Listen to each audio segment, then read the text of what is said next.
अस्सलाम वालेकुम। आज का हमारा टॉपिक है लिटरेचर रिव्यू।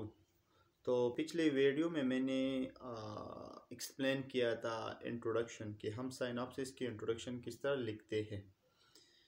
आज हम एक्सप्लेन करेंगे लिटरेचर रिव्यू के रिसर्च प्रपोज़ल या जो हमारा साइनॉप्सिस है उसमें हम जो चैप्टर 2 है लिटरेचर रिव्यू, हम इसको किस तरह लिखते हैं, इसका मेथड क्या है, इसका तरीक़ा क्या है। तो इसमें बेसिकली ये होता है कि आपका एक टॉपिक है। मैंने इंट्रोडक्शन में डिप्रेशन लिया था, तो यहाँ पर भी मैं उसी डिप्रेशन को आगे ले जाऊँगा। आपने डिप्रेशन का टॉपिक देना है, ठीक है, उसकी डिफरेंट एक्सप्लेनेशन लिखनी है कि ये क्या है, क्यों है, सही है। फिर उसके बाद आपने दूसरा टॉपिक देना है कि मैकेनिज़्म ऑफ डिप्रेशन, इसका तरीका क्या है।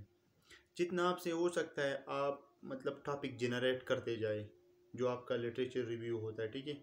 और ये आप कहाँ से उठाओगे, ये आप आपकी जो भी टॉपिक है, डिप्रेशन है, एंजाइटी है, हाइपरटेंशन है, डायबिटीज़ है, इस पे आपने पेपर सर्च करना होता है, ठीक है।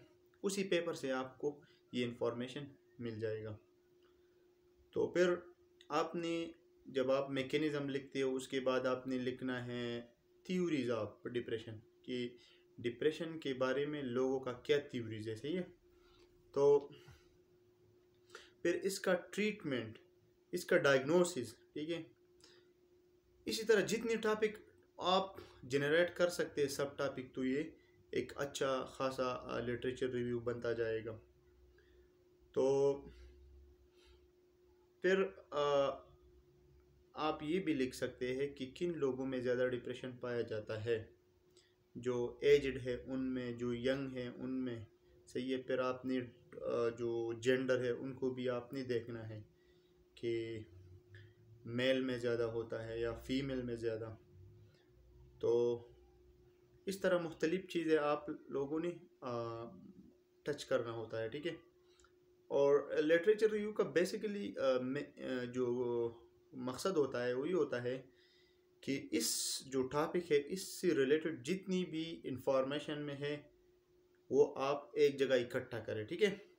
तो इसका फ़ायदा ये होता है कि आप जो रीडर होता है, ताकि उनको भी ये अंदाज़ा हो जाए कि ये बंदा किस चीज़ पे काम कर रहा है, ताकि उसकी नॉलेज में ये चीज़ें आ जाए और आपके लिए भी एक इन्फॉर्मेशन इकट्ठा हो जाएगा। क्योंकि आपको तो पता नहीं होगा, मतलब आप डिप्रेशन पे काम करना चाहते हैं तो आपको कैसा पता चलेगा कि यार ये है क्या, इस पे दूसरे लोगों ने कहाँ कहाँ पर काम किया है। तो वो सारी चीज़ें आप लिटरेचर रिव्यू पे मेंशन कर सकते हैं। जितना आप अपना लिटरेचर रिव्यू लेंथी करोगे इसमें आप लोगों का फ़ायदा है, वो इस लिहाज से कि ये लिटरेचर रिव्यू फिर आप जब थीसिस लिखते हो तो उसी में काउंट होगा। वहाँ पर आपने फिर सिर्फ 2 चैप्टर लिखने होते हैं, एक आपका जो रिज़ल्ट एंड डिस्कशन होता है और दूसरा कंक्लूजन। तो जितना आप ज़्यादा लिख सकते हैं लिख लें, आपके लिए आसानी होगी, ठीक है। तो ये आप लोगों का रहा लिटरेचर रिव्यू, ये दूसरा चैप्टर था, ठीक है। तो इसमें इतना मुश्किल कुछ भी नहीं है। फिर आप ये भी कर सकते हैं कि हर इंस्टीट्यूट का अपने फॉर्मेट होता है। कौन किसी का होता है कि आप लोगों ने साइनॉप्सिस या रिसर्च प्रपोजल 3-4 पेजेस लिखने होते हैं, तो आपने फिर इतनी चीज़ों की तरफ नहीं जाना चाहिए, ठीक है। लेकिन कुछ यूनिवर्सिटियाँ है तो वो डिमांड करते हैं कि आप 30 पेजेस लिख के, 40 लिख के, तो आप फिर अकॉर्डिंग टू द इंस्टीट्यूट, जिस इंस्टीट्यूट का जो भी क्राइटेरिया आप वो लिख सकते हैं। तो ये आपका रहा लिटरेचर रिव्यू। इंशाल्लाह मैं फिर नेक्स्ट वीडियो में आप लोगों के साथ शेयर करूँगा 3rd चैप्टर, जो मेथडोलॉजी जिसको कहते हैं। तो हम इसी डिप्रेशन को आगे ले जाएंगे और कि हम इस कौन सी मेथडोलॉजी यूज़ करेंगे और किस तरह मेथडोलॉजी का मतलब क्या होता है रिसर्च प्रपोजल में, ठीक है। Okay, thank you.